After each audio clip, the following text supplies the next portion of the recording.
Hello, I'm Charles Moffat, and today it's unboxing time again. So, what do I have here? Well, it's a book from a company called Thrift Books, which is a purveyor of used books. And it's a case of I've tried their services before, and I said, hey, you know what? This book was in good condition. I'm going to buy another one. So that's what happened. Okay, so not a lot to unbox here. It's in a bag, a package. All right, but here it is. Tad Williams' book, Green Angel Tower, Part 1. Now, if you've watched some of my other videos, you know that I already have Part 2, and that I've already previously reviewed books 1 and 2 in the series. So this is basically the end of the series of Memory, Sorrow, and Thorn. And book 3 was so big that Tad Williams split it into parts 1 and 2. Now, I would argue that that really should have been a 4-book series probably from the beginning, but whatever, you know, just can't suit everybody. But yeah, it probably could have been a 4-book series right from the beginning. Now, if you also know familiar with this series, you know that it's basically the exact same plot as A Song of Ice and Fire by George R. R. Martin, also known as Game of Thrones, that series.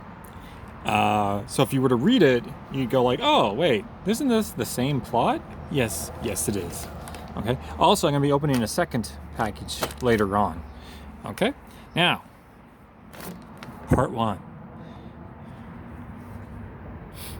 A novel of vast scope, detail, and complexity, To Green Angel Tower is the momentous tour de force finale of Tad Williams' groundbreaking series about a terrifying magical conflict which threatens to fracture the very fabric of time and space. In Part 1, To Green Angel Tower, the evil minions of the undead Scythy Storm King, which in Game of Thrones terms would be the king, you know, not the king in the north. No. The king beyond the wall. No, not that one. The Ice King, there was a word. The Night King. The Night King, I think. Yeah, something like that. That's what it was called, basically. But yeah, basically it's the same idea. It's an undead king that lives far in the north. Anyway, so the undead Scythy Storm King are beginning their final preparations for the kingdom-shattering culmination of their dark sorceries, drawing King Elias ever deeper into their nightmarish spell-spun world. As the Storm King's power grows and the boundaries of time begin to blur, the loyal allies of Prince Joshua struggle to rally their forces at the Stone of Farewell, mentioned in this book. Anyway, there too, Simon and the surviving members of the League of the Scroll have gathered for a desperate attempt to unravel mysteries from the forgotten past.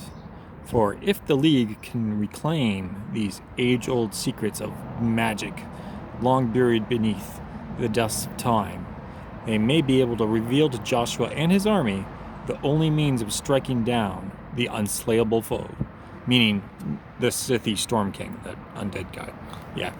Anyway, now within the book, let's see, we've got some very nice glowing reviews. We've got 2 squirrels running around in my backyard, looking like it's frisky springtime, because it is. There's that nice author's note here, synopsis of the previous books, because apparently some people might need that if they haven't actually read it, or maybe they haven't read it in a while. Yeah. No map. Oh, there it is. Found the map. I believe it's the same map that appears in the other books. Yeah, it's the same map. Okay. Nothing new there. And there's this like guide at the back of the book, which the other books also have. So just to be clear, I'm it's not like I'm unfamiliar with these things. It's a case of the other books had these things as well. Okay? So, words and phrases. And all this wonderful extra stuff, like, various people's names, certain, like, who is this person? Or what is that thing? There's, yeah. Specific places, other people, Norns, the Thrithings folk, the Scythi, the Nabonai, the Rimmonsmen, the Hernestiri, so much. Birkenlanders, so much stuff. Yeah. And it's a big ass book. That's the other thing. 800 pages. They're almost. There you go. Almost 796. There you go. Yeah. And it's not a necessarily easy read. It does take a long time to read these books, but you know what? I'm happy if like I can read like a chapter in it, like one evening, like sit down for an hour, read a chapter, and then fall asleep. That's me, right there. It's if I can read a chapter before I fall asleep, I'm happy. If I manage to read 2 chapters before I fall asleep, that's a good day. And now I have the whole set. Now there are other books by Tad Williams set in the same world, but I haven't bought those yet, obviously. But I might.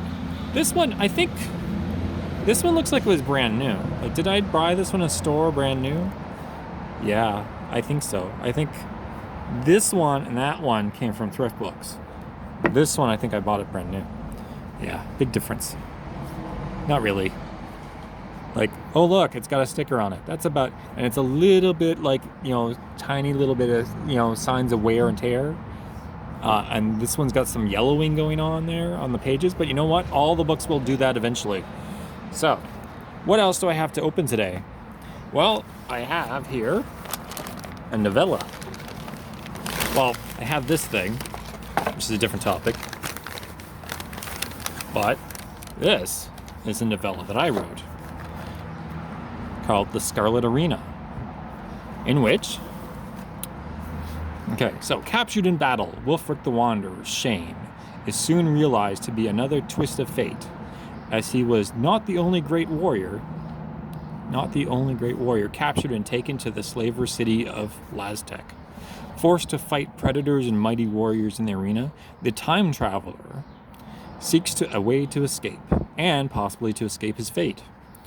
Unable to speak the language and communicate with his fellow gladiators, Wulfric has no choice but to make allies wherever he can. But the leaders of Laztec, who rule in both the arena and in the city beyond, will not be easy to defeat. They are not mere dabblers in dark magic, but masters of it. So yeah, this is part of my Wulfric the Wanderer series, which is a series of sword and sorcery, short stories, novelettes, and novellas. And it's published in large print. You know why? Because people who read sword and sorcery tend to be on the older side. So, to make it easier for them, I publish all these books in large print. If you don't care about that, just get the ebook, whatever. Oh dear, something fell down. Okay. Packaging. That's what fell down. All right, so there's a whole bunch of books in this series, as far as it goes. So there's the there's the Wanderer Cycle, which is the 3-book series, the first 3 books. Then there's the Gladiator Cycle, of which this is the first one, and then I'm going to be releasing Rebellion in the City of Gold and Jewels of Time. Now, if you're unfamiliar with this series, let's just say there's time travel, obviously, but there is also time paradoxes and other things going on. So, yeah, I have fun with that. And because it's only a series of short stories as far as that goes, and novelettes and novellas, I have gone with a more, shall we say, drawing style of artwork for the cover, as far as like sketch art for illustrations. Yeah. So all the books are illustrated in that manner. All right. Oh, look, there's me. So you can't see my face, just like you don't see my face in these videos usually. Yeah. But yeah, I enjoyed reading this one. This was a nice, fun one to read. And for just a little spoiler right here, just a tiny little spoiler, Tahira. Tahira's in this book. We haven't seen Tahira for a while now. If you've read some of my other books, you'll say, "Oh, what? That's Tahira? Okay, Tahira's back." Yeah, that's not so much a spoiler. It is, hey, finally, Tahira, she's here. Okay, so the Scarlet Arena. Please do go check that out if you like sword and sorcery or gladiator type books in this case. I'd have to say that if I give you one really big spoiler, Spartacus. Yeah, just think Spartacus. That's really what this is about. Okay, so. Oh, and what's this? What is this here? For those who actually care, this is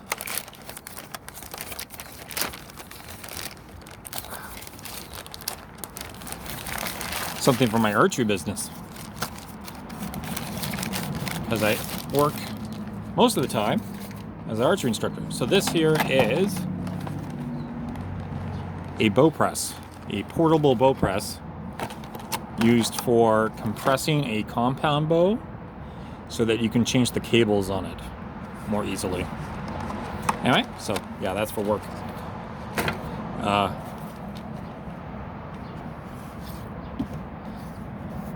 Go check out these books. I really enjoy Tad Williams' work. And if you like something that a lot shorter, because this is gigantic, go check out my novellas. Okay? I'm Charles Moffat. You can find my work at Amazon, Amazon.com/author/Moffat or fiction.charlesmoffat.com. Okay, bye-bye.